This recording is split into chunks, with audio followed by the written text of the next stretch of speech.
minta perlindungan pada engkau dari keburukannya seluruh makhluk. Di dalam bahasa Arab ada kata-kata akhadha binasiyatihi, dia telah memegang ubun-ubunnya, maksudnya telah menguasainya. Kalau kamu punya musuh, bertengkar dengan dia, kemudian ubun-ubunnya sudah kamu pegang, ya dia ini tidak berkutik, tinggal kamu apakan. Nah, terserah kamu, dipukuli juga nggak bisa lari. Allahumma ya Allah, anta engkau al-awwalu adalah yang pertama, falaisa qablaka syai'un, maka tidak ada sebelum engkau sesuatu apapun. Wa antal akhir, dan engkau adalah yang akhir, falaisa ba'daka syai'un, tidak ada selepas engkau sesuatu apapun. Wa antal zahir, dan engkau adalah yang maha jelas. Falaisa fawqaka, maka tidak ada atas engkau dalam kejelasannya syai'un, sesegala sesuatu. Ini kata Imam Subki, Allah sifatnya al-zahir, al-batin. Apa maksudnya? Di keberadaan Allah, kekuasaan Allah, pengaturan Allah ini bagi orang-orang beriman begitu jelas, tidak ada yang lebih jelas melebihi pengaturan Allah. Apa saja yang bergerak ini di belakangnya adalah yang maha gaib, yaitu Allah subhanahu wa ta'ala. Segala apapun yang terjadi di alam semesta ini di belakangnya ada pengaturan yang tidak tampak, yaitu pengaturannya Allah subhanahu wa ta'ala. Di antara maksudnya al-zahir itu begitu itu. Wa anta, dan engkau al-batin adalah yang maha batin, yang sangat rahasia, yang sangat tidak tampak bagi orang-orang kafir. Perasaannya semuanya gerak sendiri, hidup sendiri, ngatur dirinya sendiri. Itu untuk orang kafir. Allah itu al-batin. Falaisa dunaka, maka tidak ada selain engkau dalam tersembunyinya syai'un, sesuatu apapun. Bagi orang kafir itu tidak ada sesuatu yang lebih sulit mereka fahami melebihi keberadaannya Allah itu. Iqdi 'anna ad-dain, lunasilah dari kami ad-daina, hutang, wa aghnina minal faqr, dan berilah kecukupan kepada kami minal faqri, dari kefakiran. Wa akhrajat Tabrani, Imam Tabrani telah meriwayatkan fil Kabir, dalam kitab Al-Kabir, an Qailah, dari seorang sahabiyah yang bernama Qailah binti Makhramah radhiyallahu anha, annaha kanat, bahwa beliau ini adalah idza akhadhat mad'ajaha, kalau beliau siap-siap untuk tidur, ba'dal atamati, selepas salat isya, taqulu, beliau mengatakan, a'udzu billah, aku minta perlindungan dengan Allah, wa kalimatillahi tammat, dan dengan kalimat-kalimat Allah yang maha sempurna. Kalimat-kalimat Allah yang maha sempurna ini apa ini? Banyak penafsiran. Di antaranya maksudnya adalah firman-firman Allah yang isinya penjagaan-penjagaan. Bukan semua firman Allah ini, firman-firman Allah yang isinya penjagaan, ayat kursi, akhir surat Baqarah, Bismillahil A'zam, dan lain sebagainya.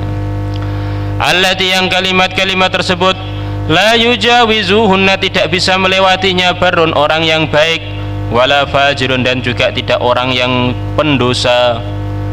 Minta perlindungan min syarri ma yanzil, dari keburukannya apa saja yang turun, minas samai, dari langit, wa malan, perkara ya'ruju, yang naik, fiha, di langit, wa syarri ma yanzilu fil ard, dari keburukannya perkara yang turun di bumi, wa syarri ma yakhruju minha, dan keburukannya perkara yang keluar dari bumi, wa syarri tawariqin nahar, dan dari keburukannya perkara-perkara yang datang waktu siang, wa tawariqil lail, dan perkara-perkara yang datang pada waktu malam, illa tariqan, kecuali perkara yang datang, yatruku, yang dia datang, bi khairin, membawa kebaikan. Amantu billah, aku beriman dengan Allah, i'tasamtu billah, aku minta perlindungan dengan Allah. Alhamdulillah, segala puji bagi Allah, alladzi, zat istaslama, yang pasrah liqudratihi kepada kekuasaannya, liqudratihi pada kekuatannya, kullu syai'in segala sesuatu. Walhamdulillah, segala puji bagi Allah, alladzi dzalla yang telah menjadi rendah, li'izzatihi karena kemuliaannya, kullu syai'in segala sesuatu. Alhamdulillah, segala puji bagi Allah, alladzi tawadhu'a yang telah merendahkan diri, li'azamatihi karena keagungannya, kullu syai'in segala sesuatu. Walhamdulillah, segala puji bagi Allah, alladzi khadha'a yang telah tunduk, limulkihi kepada kerajaannya, kullu syai'in segala sesuatu. Allahumma ya Allah, ini sungguhnya aku as'aluka minta kepada Engkau, bima'aqidil izzi dengan tali-tali kemuliaan, min arsyika dari aras Engkau, wa muntahar rahmati dan puncaknya rahmat, min kitabika dari kitab Engkau, wajadikal a'la dan kemuliaan Engkau yang tertinggi, wasmikal akbar dan nama Engkau yang terbesar, wa kalimatika tammah dan kalimat-kalimat Engkau yang sempurna, allati yang kalimat-kalimat itulah yujawizuhunna tidak bisa melewatinya, barun wala fajir, orang yang baik maupun orang yang tukang dosa. Aku minta kepada Engkau, angtang dura ilaina, Engkau memandang pada kami, nadratan marhumatan dengan pandangan marhumatan yang disertai rahmat. La tata'lana, jangan Engkau biarkan bagi kami dzamban dosa pun, illa ghafartahu mesti Engkau mengampuninya, wala faqran dan jangan Engkau tinggalkan kefakiran pun, illa jabratahu mesti Engkau menambalnya, wala aduwan dan jangan Engkau biarkan musuh, illa ahlaktahu mesti Engkau menghancurkannya, wala uryanan dan Engkau biarkan orang yang telanjang, illa kasautahu kecuali Engkau berikan pakaian padanya, wala dan jangan Engkau biarkan hutang pun, illa wafaitahu mesti Engkau membayarnya, wala amran dan jangan Engkau tinggalkan satu urusan pun, lana bagi kami, fihi yang dalam urusan tersebut, fid dunya dalam dunia, wal akhirat dan akhirat, khairun a'taitana mesti Engkau berikan kepada kami, ya arhamar rahimin, wahai zat yang paling sayangnya di antara yang menyayangi. Amantu billah, aku iman dengan Allah, wa atasamtu billah dan aku minta perlindungan dengan Allah. Tsumma taqul, kemudian qailah mengatakan, subhanallah, subhanallah, subhanallah, 33 kali, wallahu akbar dan Allah akbar 33 kali, walhamdulillah dan alhamdulillah 33 kali. Tsumma kanat taqul, kemudian adalah qailah mengatakan, inna binta Rasulillah, sesungguhnya putrinya Rasulullah sallallahu alaihi wasallam, atadhu telah datang kepada Nabi, tastakhdimuhu minta diberi tukang khidmat kepada Nabi, minta diberi khadim pada Nabi, karena beliau capek sekali ngurus urusan keluarga beliau. Dalam riwayat yang datang adalah Sayyidah Fatimah.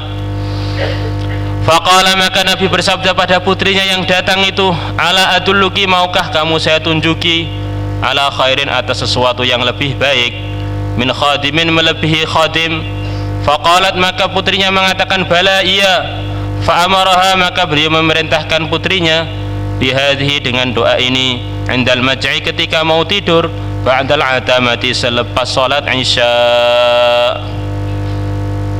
Kata sebagian ulama, ilmu ini punya hak untuk kita tunaikan.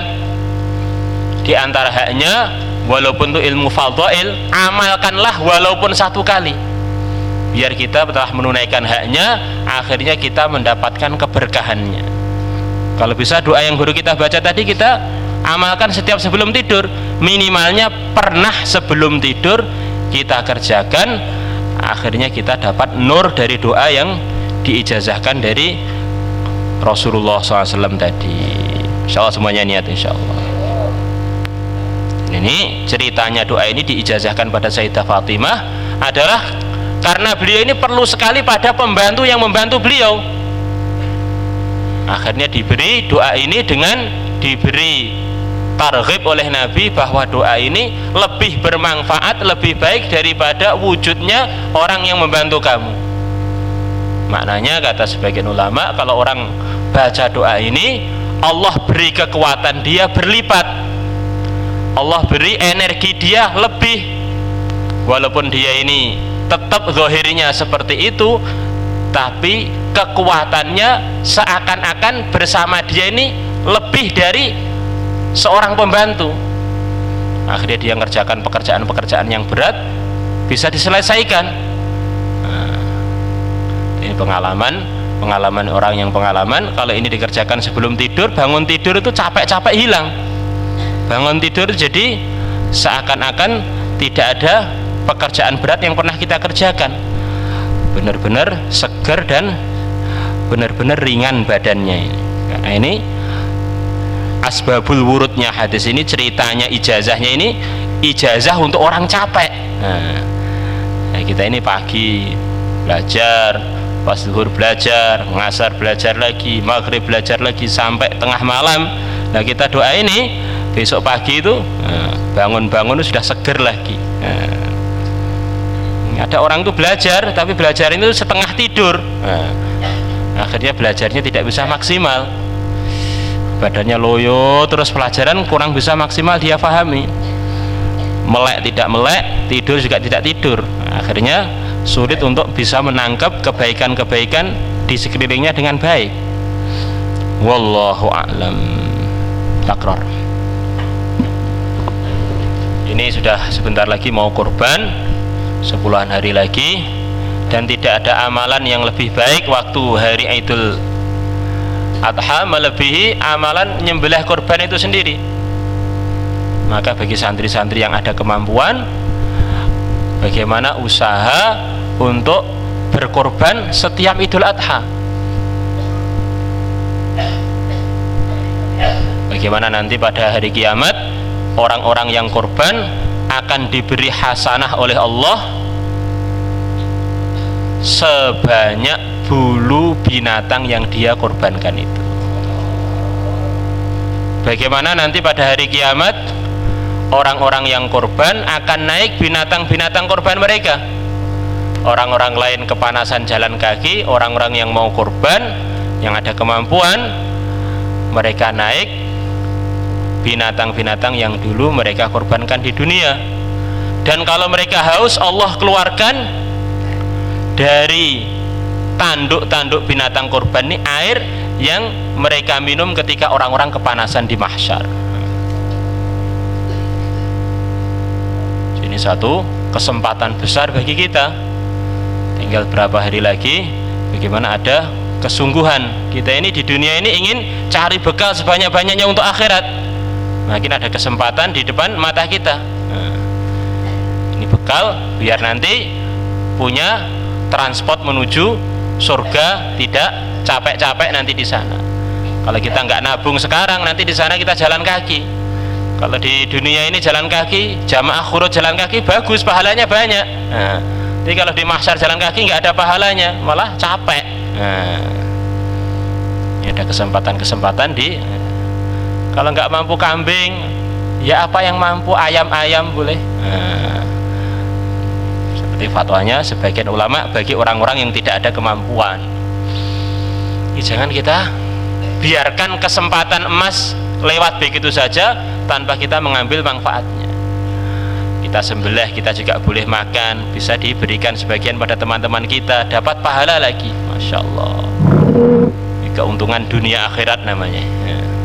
Nikmatnya dunia bisa kita rasakan, di akhirat dijanjikan pahalanya tidak hilang. Takrar.